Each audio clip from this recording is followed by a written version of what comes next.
Good morning class. आप book दूसरी ले लीजिएगा अपने पास, जो आपकी बुक होगी, क्योंकि इसमें स्पष्ट नहीं दिखाई देगा। क्योंकि इसमें क्या कहते हैं, ये लिखा हुआ है तो इसके कारण आपको स्पष्ट नहीं दिखाई देगा, क्योंकि ये बुक किसी दूसरे की है। ध्यान रखिएगा, अपने पास बुक रख लीजिएगा।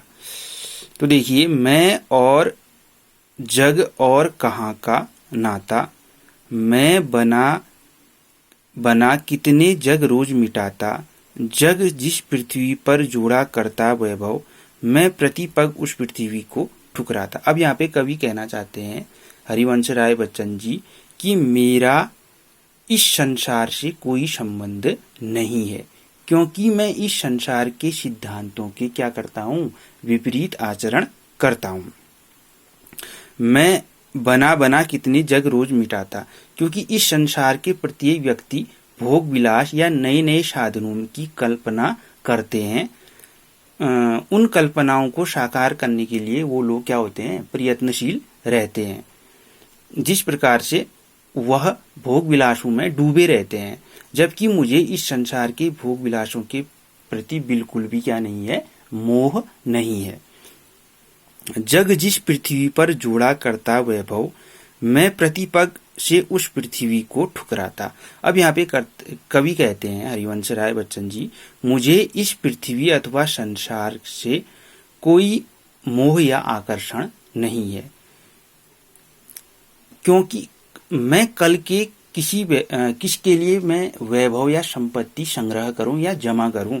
मैं इस पृथ्वी पर केवल उतना ही भोग करता हूँ जितना जीवन जीने के लिए आवश्यक है। मैं निज रोदन में राग लिए फिरता हूँ। अब नीचे देखिएगा आप, मैं निज रोदन में राग लिए फिरता हूँ, शीतल वाणी में आग लिए फिरता हूँ।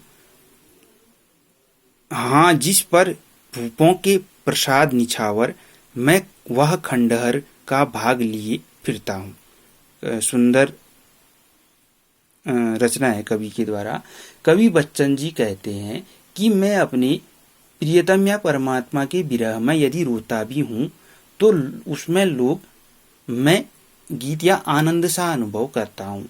यद्यपि मेरी मधुर वाणी को सुनकर मैं अगर किसी से मधुर वाणी में बात करता भी हूँ तो लोग उसे यह बोल के ठुकरा देते हैं कि यह अपने प्रियतम के विरह में क्या बोल रहा है, गलत ही बोल रहा है। लेकिन इससे मुझे कोई फर्क नहीं पड़ता है। किंतु हो जिस पर भूपों के प्रसाद निछावर, मैं वह खंडहर का भाग लिए फिरता हूँ। अब यहाँ पे कवि कहते हैं कि किंतु मैं अपने लिए केवल एक ऐसा खंडहर का छोटा सा टुकड़ा चाहता हूँ, एक छोटी सी झोपड़ी चाहता हूँ, जिसकी छाया में मैं अपना क्या छिपा सकूं, सर छिपा सकूं।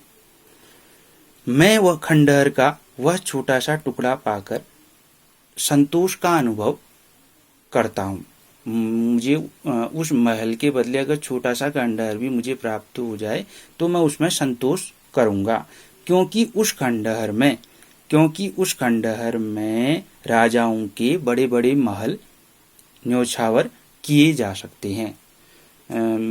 मुझे अगर छोटी सी झोपड़ी भी प्राप्त हो सके तो वह राजाओं के बड़े बड़े महलों के बराबर ही होगी। तो देखिए, इसमें सौंदर्य बोध या है।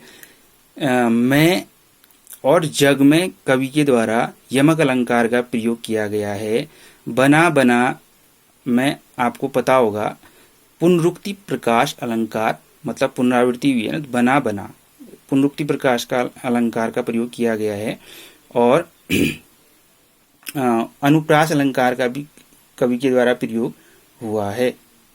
धन्यवाद।